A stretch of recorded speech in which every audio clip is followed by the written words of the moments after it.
உங்க வீட்ல உங்க மனைவி உங்க சிரிப்பை பத்தி என்ன சொல்லுவாங்க?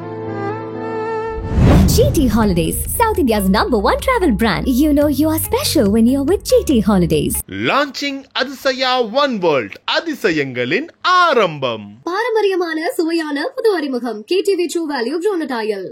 ஒரு क्वेश्चन உங்களுக்கு வேணானா ஆன்சர் பண்ண வேண்டாம். உங்களது லவ் மேரேஜ் அரேஞ்ச்ட் மேரேஜா சார்? Arrange marriage. அரேஞ்ச் பண்ணி அவங்கள போய் பார்த்த அந்த ஃபர்ஸ்ட் இது ஞாபகம். ஒரே பெண்ணத பார்த்தா மேரேஜ் பண்ணிட்டீங்க. இவ்ளோ போரிங்கா எப்ப பாரு வேலையே பார்த்துட்டு இருந்திருக்கீங்க இல்ல? அது வந்து எங்களோட ஒத்து போறாங்க. குடும்பத்துல எனக்கு எந்த பிரச்சனையும் கிடையாது. நீங்க ஏதாவது பேசி பிரச்சனை உண்டாக்கி இல்ல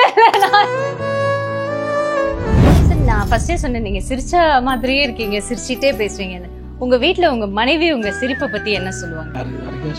இதுவரைக்கும் யாரும் சொல்லல. போய் இன்னைக்கு போய் உங்க மனைவி கிட்ட என் சிரிப்பு எப்படி இருக்கு அப்படின்னு பார்த்துட்டு சொல்லுவாங்க. உங்களுக்கு பிடிச்ச சாங் ஏதாவது இருக்கா சார்? அந்த காலத்தில் பொன்மலட்சுமல் புரட்சி தலைவர் எம்ஜிஆருடைய படத்துல பல பாடல்கள் இருக்கு. அம்மாவோட பாட்டு? அம்மாவோட பாடல் இருக்குது. அம்மாவே நிறைய பாடி இருக்காங்க. அப்படியா? பாடி இருக்காங்கல்ல. வரைக்கும் நீங்க 100 தொகுதிகளை ஒரு புல்லட் பயணம் மாதிரி போய்கிட்டு இருக்கீங்க. உங்க எக்ஸ்பீரியன்ஸ் எப்படி இருந்தது சார்? கோவை மாவட்டம் மேட்டுப்பாளையம் ஜூலை 7ஆம் தேதி என்னுடைய எழுச்சி பயணம் ஆற்காட்டில் 100வது சட்டமன்ற தொகுதி நான் வந்து எழுச்சி பயணத்துல பேசி முடிச்சேன். பெண்களுக்குன்னு நீங்க வந்து என்ன சார் ஸ்பெஷலா நம்ம இதை யோசிக்கணும் அவங்களோட நலனுக்காக அப்படின்ட்டு? பெண்களை பொறுத்த வரைக்கும் சுதந்திரமாக இரவில் நடபாதையில் நடந்து செல்லும், அச்சமில்லாமல், தடையில்லாமல் குடிநீர் வழங்க வேண்டும், தடையெல்லாம் மின்சாரம் கொடுக்க வேண்டும், நல்ல தொழில் வளம் பெருக வேண்டும், விவசாயம் செழிக்க வேண்டும், விலைவாசி கட்டுப்பாட்டுக்கு அனைத்து துறைகளிலும் சரியான கவனம் செலுத்தி எல்லா துறைகளிலும் மக்களுக்கு எந்தெந்த வகையில் நன்மை கிடைக்க வேண்டுமோ அத்தனை வகையில் நன்மை கிடைக்கக்கூடிய சூழ்நிலை அரசு உருவாக்கி தர வேண்டும். அப்படிப்பட்ட செயல்பாடு உள்ள அரசாக அமைய வேண்டும் என்பது என்னுடைய விருப்பம். உங்களுக்கு ட்ரீம்ஸ் ஏதாவது இருக்கா சார்? இதுதான் ட்ரீம்.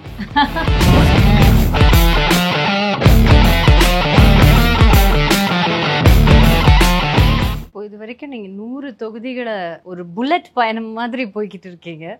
உங்க எக்ஸ்பீரியன்ஸ் எப்படி இருந்தது சார்? கோவை மாவட்டம் மேட்டுப்பாளையம் ஜூலை 7ஆம் தேதி என்னுடைய எழுச்சி பயணத்தை துவங்கினேன். நேற்றைய தினம் ஆற்காட்டில் 100வது சட்டமன்ற தொகுதி நான் வந்து எழுச்சி பயணத்தில் பேசி முடித்தேன். அது 100 சட்டமன்ற தொகுதியிலும் நாம் போகின்ற பொழுது மக்களை பார்க்கின்ற பொழுது எழுச்சியை பார்க்க முடிஞ்சது. அப்படி ஆரவாரம் அதையெல்லாம் உண்மையிலேயே நேரடியாக பார்க்கக்கூடிய வாய்ப்பு கிடைச்சது. அதோடு அந்தந்த பகுதியில் போகின்ற பொழுது அந்தந்த பகுதியில் இருக்கின்ற விவசாயிகள், வணிகர்கள், தொழிலதிபர்கள், கைத்தறி நெசவாளர்கள், மீனவர்கள், இப்படி பல அமைப்பை சேர்ந்தவர்கள் அவருடைய பிரச்சனையை கடிதம் மூலமாக மனு மூலம் கொடுத்தார்கள். அதெல்லாம் எங்களுடைய தேர்தல் அறிக்கையிலே சேர்க்கப்பட்டு அடுத்த அதிமுக ஆட்சி வருகின்ற பொழுது அவர்களுக்கு என்னென்ன பிரச்சனை என்பதெல்லாம் அலசி ஆராய்ந்து தீர்வு காண்பதற்கு ஒரு வாய்ப்பு அமைந்தது. இது ஒரு மிகப்பெரிய சக்ஸஸாக தான் நினைக்கிறேன். ஏன்னா 100 சட்டமன்ற தொகுதியிலையும் நேரடியாக போய் மக்களை சந்தித்து மக்களோடு பழக்கூடிய வாய்ப்பு கிடைச்சது மிகுந்த மகிழ்ச்சி. இப்போ நீங்க வந்துட்டு பெண்களுக்குன்னு நீங்க வந்து என்ன சார் ஸ்பெஷலா நம்ம இதை யோசிக்கணும் அவங்களோட நலனுக்காக அப்படின்ட்டு? ஏன்னா விமன் லெட் ஒரு பொலிட்டிக்கல் பார்ட்டி நமக்கு சீஃப் மினிஸ்டராக இருந்திருக்காங்க. அவங்க that's the only party who has a woman as a chief minister candidate இல்லையா? அப்போது எப்போவுமே அது ஒரு அப்படி யோசிக்கணும்னு உங்களுக்கு சொல்லி கொடுத்துருப்பாங்கல்ல? இல்லை, பெண்கள் என்பது ஒரு நாட்டுடைய அடித்தளமே பெண்கள். எல்லா குடும்பத்துக்கும் நல்ல குடும்ப தலைவர் அமைச்சிட்டா அந்த குடும்பம் அபரிதமாக வளரும். அதனால் பெண்களுக்கு முன்னுரிமை கொடுப்பது அவசியம். குடும்பத்தை கவனிப்பது பெண்கள். எல்லா பணிகளும் அவர் தான் செய்கிறாங்க. அதுதான் அம்மா வந்து ரொம்ப முன்னுரிமை கொடுத்தாங்க. அந்த அடிப்படையில் பெண்கள் பாதுகாப்பு என்பது மிக மிக அவசியம். இன்றைய சூழ்நிலையில் பெண்களுடைய பாதுகாப்பு கேள்விக்குறியாகிவிட்டது. அதிமுக ஆட்சி இருக்கிற வரைக்கும் கடுமையான நடவடிக்கை எடுக்கப்பட்டோம். பெண்களுக்கு முழு பாதுகாப்பு கிடைத்தது. சட்டத்தின் ஆட்சி நடைபெற்றது. அது மீண்டும் வர வேண்டும் என்று நாங்கள் எண்ணுகிறோம். பெண்களை பொறுத்த வரைக்கும் சுதந்திரமாக இரவில் நடபாதையில் நடந்து செல்ல வேண்டும், அச்சமில்லாமல் நடக்க வேண்டும். பெண்கள் எதுக்குமே பயப்படக்கூடாது. பெண்கள் எப்பொழுதுமே எதற்கும் அஞ்சக்கூடாது. அஞ்சாத பெண்கள் எதற்குமே துணியோடு இருந்தால், உங்களை மாதிரி துணியோடு இருந்தால் எதையும் சாதிக்கலாம். சாதிக்கக்கூடிய திறமை அவரிடத்தில் இருக்குது. அந்த அளவுக்கு இன்றைக்கு நம்முடைய தமிழ்நாட்டை பொறுத்த வரைக்கும் எனக்கு தெரிந்தவரை ஆண்களை விட பெண்கள் அதிகம் பேர் படித்து வேலைவாய்ப்பு பெறுகிறார்கள். நான் முதலமைச்சர் இருந்த பொழுது பணியில் சேர்கின்றவர்கள் பார்க்கின்ற பொழுது 2 பங்கு பெண்கள் பணிக்கு வருகிறார்கள். குரூப் 1 ஃபஸ்ட் எல்லாம் பாஸ் பண்ணுறது பார்த்தீங்கன்னா 12 பேர்னா அதில் 1/3 ஏதோ வாழ்ந்த ஆண்கள் இருக்காங்க. அந்த அளவுக்கு நம்முடைய பெண்களுடைய வளர்ச்சி தமிழகத்தில் இருக்குது.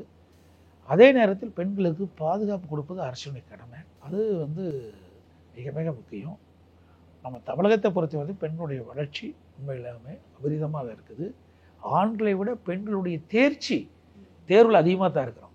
கல்வியில் பார்த்தீங்கன்னா இன்றைக்கு ஆண்களை விட பெண்கள் அதிகமான பேர் தேர்ச்சி பெற்றிருக்காங்க. அதே போல் ஆண்களை விட பெண்கள் அதிகம் பேர் அரசு பணியில் சேரக்கூடிய வாய்ப்பு திறமையை நம்முடைய பெண்கள் பெற்றிருக்காங்க. அவர்களுக்கு அரசு இன்னும் துணை இருக்க வேண்டும். நீங்கள் எப்போவுமே ஸ்டூடெண்ட்ஸ் அந்த வயசு ஒரு இளைஞர்கள் அவங்க வயசில் இருக்கிறவங்கக்கிட்ட ஒரு எக்ஸ்ட்ரா அட்டாச்சாக இருக்கீங்க. ப்ராபப்ளி உங்களோட யூத் டைமில் உங்களுக்கு கிடைக்காததெல்லாம் உங்களுக்கு கிடைக்கணும் அப்படின்னு நினைக்கிறீங்களா? நிச்சயமா. என்ன இன்றைக்கு இளைஞர்களுக்கு வேலைவாய்ப்பு மிக முக்கியமாக கருதுகிறாங்க. நீங்கள் படிக்கிற இளைஞர்கள் பெரும்பாலும் வேலை பெற வேண்டும் என்று நினைக்கிறார்கள். அதுதான் மாண்புமிகு அம்மா இருக்கின்ற பொழுது உலக முதலீட்டாளர் மாநாட்டை 2015 நடத்தினாங்க. 98 புரிந்துணர்வு ஒப்பந்தங்கள் போடப்பட்டு பல தொழிற்சாலைகள் இன்றைக்கு நடைமுறைக்கு வந்துட்டது. அதனால் பல்லாயிரக்கணக்கான பேருக்கு வேலை கிடைக்கிது. அதேபோல் அனைத்து இந்திய அண்ணா திராவிட முன்னேற்ற கழக ஆட்சி இருக்கின்ற பொழுது நான் முதலமைச்சர் இருந்தபோது 2019ஆம் ஆண்டு உலக முதலீட்டாளர் மாநாட்டை நடத்தி 304 புரிந்துணர்வு ஒப்பந்தங்கள் போட்டோம்.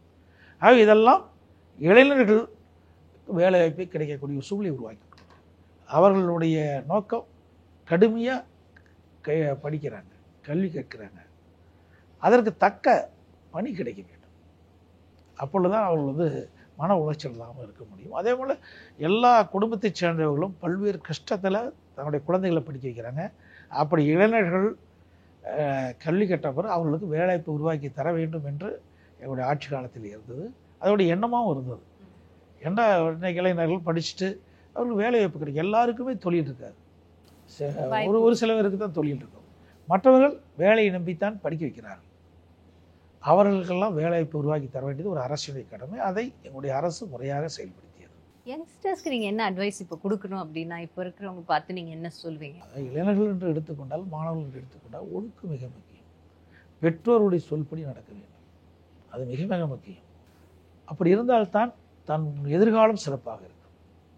தன்னுடைய எதிர்காலம் சிறப்பாக இருக்க வேண்டும் என்றால் பெற்றோருடைய சொல்லை கேட்க வேண்டும், ஒழுக்கமாக இருக்க வேண்டும், கல்வி கற்கின்ற காலத்தில் முறையாக கல்வி கற்க வேண்டும். அப்பொழுதுதான் தன்னுடைய எதிர்காலம் சிறப்பாக அமையும். ஆக ஒவ்வொருவரும் ஒவ்வொரு மனிதனுக்கும் ஒரு ஆசை இருக்கும். அந்த ஆசை நிறைவேற்றப்பட வேண்டும் என்று சொன்னால் அவருடைய மாணவ பருவத்தை சரியான பாதையிலே அவர் தேர்ந்தெடுத்து செல்ல வேண்டும். இப்போ உங்களோட ப்ரையாரிட்டிஸ் என்ன சார்? நீங்கள் இவ்வளோ வருஷம் அரசியலில் இருந்திருக்கீங்க, எவ்வளவோ எலெக்ஷன்ஸ் பார்த்துருப்பீங்க. Election is around the corner. அப்போ நீங்கள் என்ன உங்களோட ப்ரையாரிட்டி மாறிட்டே இருக்குமா? உங்களுக்கு என்ன இருக்கும் இப்போது? ஆக ஒவ்வொருவருக்கும் தேசப்பற்று முக்கியம்.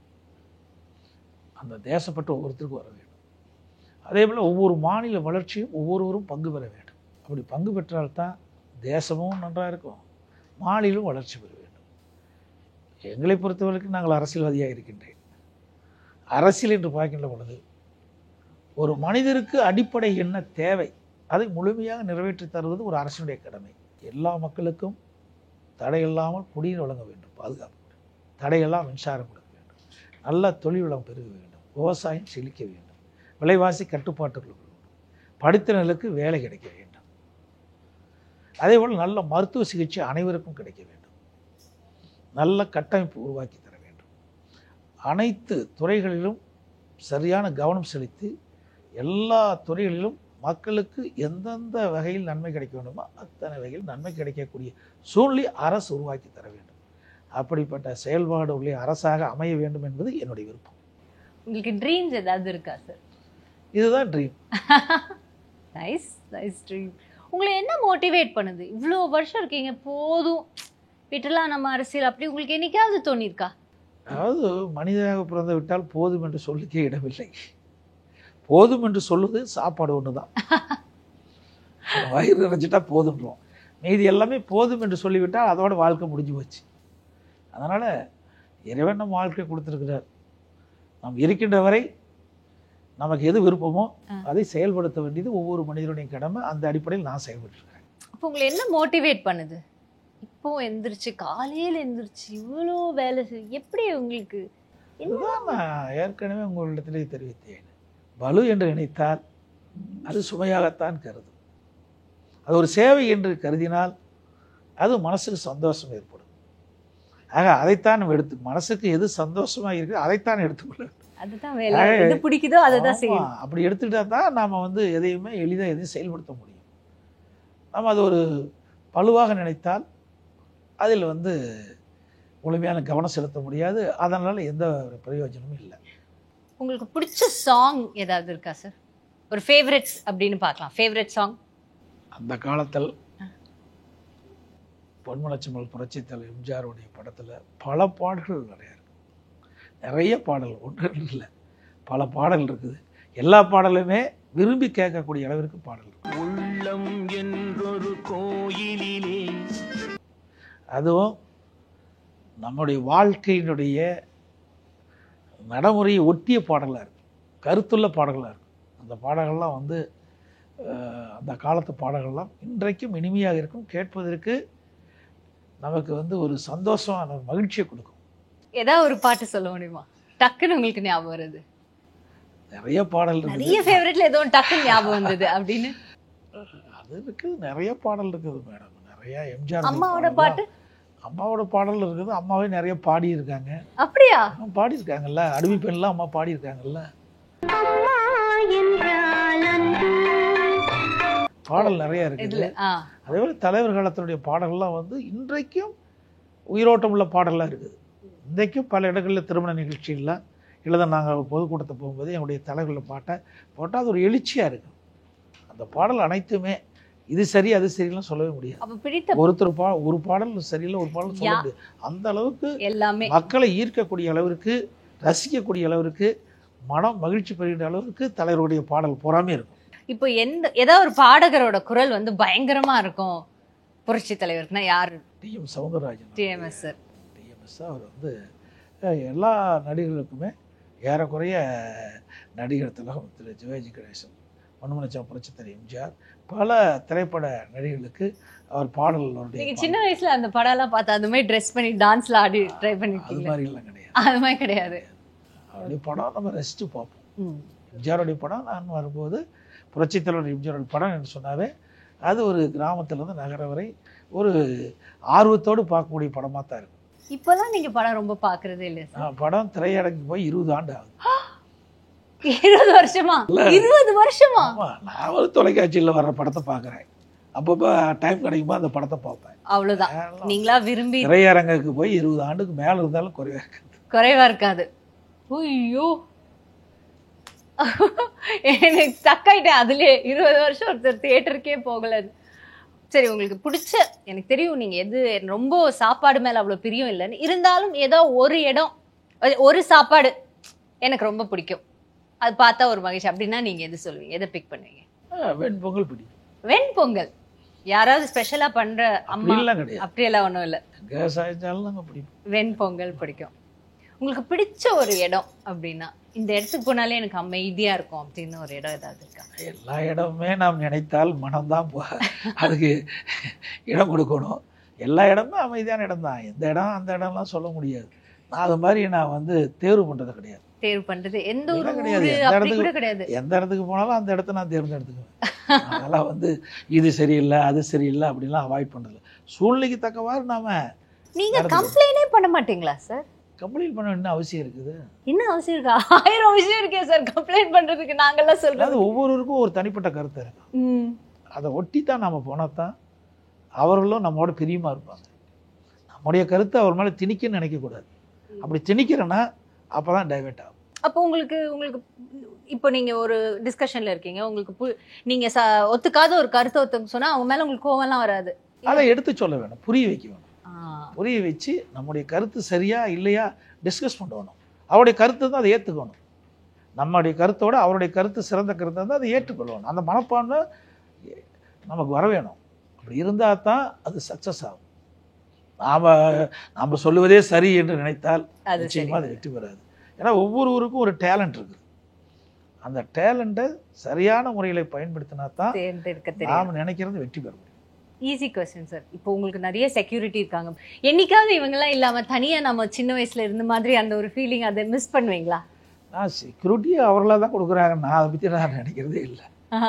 அது அதே ஒரு சூழ்நிலையில் எனக்கு செக்யூரிட்டி கொடுக்குறாங்க, அவ்வளவுதான். அந்த செக்யூரிட்டி இருக்கணும், யாரையும் நான் கட்டாயப்படுத்துறதும் இல்லை, அவர்களை வந்து ஒரு கஷ்டப்படுத்துறதும் இல்லை. என் கூட இருக்கிற செக்யூரிட்டிலாம் ஃப்ரீயாக தான் இருப்பாங்க, சுதந்திரமாக தான் இருப்பாங்க. ஆமா ஆமா, யாரையுமே டைட் பண்ணது கிடையாது. அப்படி எனக்கும் அது மாதிரி ஒரு இதெல்லாம் இல்லை. இப்போ இருக்கிற சூழ்நிலைக்கு தகுந்த மாதிரி வந்து எனக்கு இந்த செக்யூரிட்டி கொடுத்துருக்குறாங்க, அவ்வளோ. உங்களுக்கு பயமே கிடையாதா சார்? தவறு செஞ்சால் தானே பயம் வரணும். தவறு செய்யாத போது எதுக்கு பயம்? பயங்கர சொல்லே தப்பு. பயம்னு வந்துட்டாவே எல்லாமே வீழ்ந்து போயிடும், எல்லாமே வீழ்ச்சி ஆகிரும். ஆக எதுக்கு பயப்படணுமோ அதுக்கு பயப்படணும். நீங்க பைக் ஓட்டி இருக்கீங்கன்னு சொல்றீங்க, கார் ஓட்டி இருக்கீங்கன்னு சொல்றீங்க. உங்களுக்கு பைக்கா காரான்னு இப்போ சும்மா ஒரு கேள்வி கேட்டா நீங்க ஃபர்ஸ்ட் எது சூஸ் பண்ணுவீங்க? பைக் தான் சொல்லுவேன். இப்போமா? இப்போலாம் பைக் ஓட்ட இப்போ முடியாது. இப்போ ஓட்ட முடியாது. நான் வந்து பைக் தான் நம்ம விரும்பி ஓட்டுவேன். விரும்பி ஓட்டுவீங்க, பாத்தீங்கல்ல. அதுல எது உங்களோட ஃபேவரட்? அதான் ராயல் என்ஃபீல்டு தான் கடைசி வரைக்கும் வச்சுருந்தேன். அப்படியா? அப்புறம் அதுக்கு பிறகு நாங்கள் கார் வாங்கினோம், அப்புறம் கார் எடுத்தோம், அப்புறம் இப்போ எல்லாமே டிரைவர் வந்துட்டாங்க. ஆமா, இப்போ நீங்க ஓட்டுறதே இல்ல. டிரைவிங் என்ஜாய் பண்ணுவீங்களா சார்? அப்போ ரைட் ரொம்ப வந்து நான் வந்து எம்எல்ஏ இருந்தேன், எம்பியா இருந்தேன். அப்போல்லாம் நாங்கள் காரில் நாங்கள் போவோம், நாங்களே டிரைவ் பண்ணுவோம். இப்போ நீங்களே டிரைவ் பண்ணுவீங்களா? எம்பியா எம்எல்ஏ இருக்கும்போது ட்ரைவ் பண்ணோம், எம்பியா இருக்கும்போது ட்ரைவ் பண்ணோம். அதுக்கு முன்னாடிலாம் நம்ம உங்களுக்கு சொன்ன மாதிரி நிறைய வேலை பளு வந்தனால நாம வந்து நமக்கு உதவியாக நம்முடைய ஓட்டுநர் வச்சுக்கிட்டோம். ஓட்டுநர் எல்லாருமே இருக்காங்க. குட். காவிரி ஆறுன்னு சொன்ன உடனே உங்களுக்கு அப்படியே நினைவு ஆறு அப்படியே ஓடும் அப்படின்னு சொன்னாங்களே, என்ன உங்களுக்கு அவ்வளோ ஸ்பெஷல் காவிரி ஆறு? என்னுடைய தோட்டத்துக்கு அருகிலே காவிரி. மதியமானா காவிரியில் போய் குளிப்போம். ஏரி நான் மட்டும் இல்லை, எங்கள் ஏரியா எல்லாருமே காவிரி நீர்லாம் உள்நீச்சல் வெளிநீச்சல் சுத்தமான நீராக இருக்குது. கிட்டத்தட்ட ஒரு 40 வருஷத்துக்கு முந்தைய நான் சொல்கிறேன், 45 வருஷத்துக்கு முந்தைய நான் சொல்கிறேன். அப்போல்லாம் நல்லா வந்து மதியத்தில் வந்து போய் ஆற்றில் குளிச்சுட்டு வந்து நம்ம விவசாய பணிகள் மேற்கொள்வோம். அந்த காலகட்டம் ஒரு பொற்காலம். அதாவது அது ஒரு நேச்சர் வந்து ஒரு என்ஜாய் பண்ணுவோம். காவிரி ஆற்றுல நல்ல நீர் நல்லா சுத்தமாக இருக்கும். அப்போ ஃபுல்லாக வெளியே ஆற்றுல அந்த மாதிரி ஆற்றுல காவிரி ஆரம் இருக்கும். மதியம் ஆனால் நாங்கள் காலையிலேருந்து கிட்டத்தட்ட 8 மணிக்கு நாங்கள் பணி ஆரம்பித்தா மதியம் ஒரு 1:30 மணி வரைக்கும் பணி செய்வோம். ஒரு 1:30 மணிக்கு மேலே காவிரியில் போய் நீராடிட்டு அப்புறம் வந்து சாப்பிட்டு மாதிரி வேலை பண்ணிக்குவோம். அது ஒரு இயற்கையாக அமைஞ்ச சூழல் எங்களுக்கு கிடைத்த ஒரு பொக்கிஷம். காவிரி ஆற்று ஓரமா இப்போல்லாம் பண்ண முடியுமா? இப்போ அவ்வளோ நல்ல நீரும் இல்லை, அப்போல்லாம் அவ்வளோ சுத்தமான நீராக இருக்கும், அவ்வளோ நீராக இருக்கும். நல்லா அதாவது சீசன் டைமில் போய் குளிக்க முடியாது, காவிரியில் தண்ணி பெருகி ஓடும். இந்த காலகட்டத்திலாம் 30,000 அடி மேலே போயிட்டுருக்கும். அந்த காலகட்டம் மே மாதம் உங்களுக்கு பார்த்தீங்கன்னா ஏப்ரல் மே ஜூன்லாம் வெயில் இல்லை. அந்த காலகட்டத்தில் மேட்டூர் அணையில் தண்ணி நிறுத்திடுவாங்க, குறைந்த குடியிருக்க மட்டும் தான் தண்ணி விடுவாங்க. அப்போ காலகட்டத்தில் குறைவான தண்ணீர் இருக்கும், அப்பொழுதுதான் போய் ஆற்றுல குளிக்க முடியும். தண்ணி அதிகமாக ஓடும் போதெல்லாம், நதியில் தண்ணி அதிகமாக ஓடும் போதெல்லாம் போய் குளிக்க முடியாது. சரி, நான் ஃபர்ஸ்டே சொன்னேன் நீங்கள் சிரிச்ச மாதிரியே இருக்கீங்க, சிரிச்சிட்டே பேசுறீங்கன்னு. உங்கள் வீட்டில் உங்கள் மனைவி உங்கள் சிரிப்பை பற்றி என்ன சொல்லுவாங்க? கிட்ஸ் இல்லை பேத்தி யாருன்னா ஏதாவது சொல்லுவாங்களா உங்கள் வீட்டில் இருக்கிறவங்க உங்கள் சிரிப்பை பற்றி? யாரும் சொல்லல. என்னது இது, இப்படி கொடுக்காம இருக்கலாமா நீங்க? அவி வேலையை அவி பாக்குறாங்க, நான் பாக்குறேன். போய் இன்னைக்கு போய் உங்க மனைவி கிட்ட என் சிரிப்பு எப்படி இருக்கு அப்படின்னு கேள்வி பார்த்துட்டு சொல்லுவாங்களா? கண்டிப்பா சொல்லணும் அம்மா. ஓகே, ஒரு क्वेश्चन உங்களுக்கு வேணானா ஆன்சர் பண்ண வேண்டாம். உங்களது லவ் மேரேஜா அரேஞ்ச்ட் மேரேஜா சார்? Arrange marriage. அரேஞ்ச் பண்ணி அவங்கள போய் பார்த்த அந்த ஃபர்ஸ்ட் இது ஞாபகம்? ஒரே பெண்ணை பார்த்தா மேரேஜ் பண்ணிட்டீங்க. என்ன சார் இப்படி பண்ணிட்டீங்க? அவங்க அம்மா திட்ட போறாங்க, என்ன இப்ப போய் கேக்குறேன். எங்க அப்பா அம்மா பார்த்தாங்க, நீ போய் பார்க்க சொன்னாங்க, பிடிச்சிருக்குது, அரேஞ்ச் மேரேஜ். அவங்கள போய் திருட்டுத்தனமா சந்திச்சது அப்பலாம் ஒண்ணும் இல்ல. அது வந்து எங்களோட ஒத்து போறாங்க. எங்களுக்கு எவ்வளவு பணி இருக்குன்னு எங்களுக்கு தெரியும், எவ்வளவு சிரமம் இருக்குன்னு தெரியும். அதுல அவர்கள் வந்து இடையூறு இல்லாம எனக்கு வந்து ஒரு பெரிய சப்போர்ட்டா இருப்பாங்க. ஆமா இல்ல, அது பெரிய விஷயம் சார். அவங்க சப்போர்ட்டா இருப்பாங்க. இவெல்லாம் அரசியல் கிடையாது, அரசியல்லாம் இல்லை, அதுக்குள்ளேயும் வருமா, அது அந்த இடத்துக்கும் வர்றதே கிடையாது. குடும்பத்துல உற்றார் உறவினர்கள், நண்பர்கள், திருமண நிகழ்ச்சிக்கு போவாங்க, ஒரு தொக்க காரியம்னா எல்லா இடத்துக்கும் போவாங்க. அது நான் போக முடியாத இடத்துக்குலாம் போய் பார்த்துட்டு வருவாங்க. என்னுடைய கிராமம்னா முழுசா போயிடுவாங்க, எல்லாத்துக்கும் போயிடுவாங்க. நீங்க போக முடியாததுக்கு கூட போக முடியாது. அன்றைக்கு போக முடியலனா கூட ஒரு 4 நாள் 5 நாள் கழிச்சாவது வீட்டுக்கு போயிட்டு வருவோம். அது ஒரு நல்ல ஒரு அது ரொம்ப முக்கியமான ஒரு விஷயம். குடும்பத்துல மரியாதை எனக்கு எந்த பிரச்சனையும் கிடையாது. நீங்க ஏதாவது பேசி பிரச்சனை உண்டாக்கி இல்ல நான் எதுவும் பிரச்சனை உண்டாக்கல. ஸோ நீங்கள் 74ல் வந்து பொறுப்பு எடுத்தப்போ நீங்கள் நினைச்சீங்க ஒரு நாள் நம்ம வந்து சீஃப் மினிஸ்டர் ஆகும்? நான் எதுவுமே நினைக்கல. இளைச் செயலாளராக பணியை தோக்கணும், இறைவன் படிப்படியா உழைப்பு. ஏன் சார் அரசியல்வாதிகளை பார்த்தாலே கொஞ்சம் பயப்படணும்னு ஒரு சினிமா பார்த்து அது அப்படி ஆயிடுச்சா? இப்போ நீ என்கிட்ட பேசிட்டு இருக்கிறீங்க, பயந்துகிட்டே பேசிட்டு இருக்கிறீங்க. GT Holidays, South India's #1 travel brand. You know you are special when you're with GT Holidays. Launching Athisaya one world, அதிசயங்களின் ஆரம்பம். பாரம்பரியமான சுவையான புது அறிமுகம் KTV True Value Bronatile.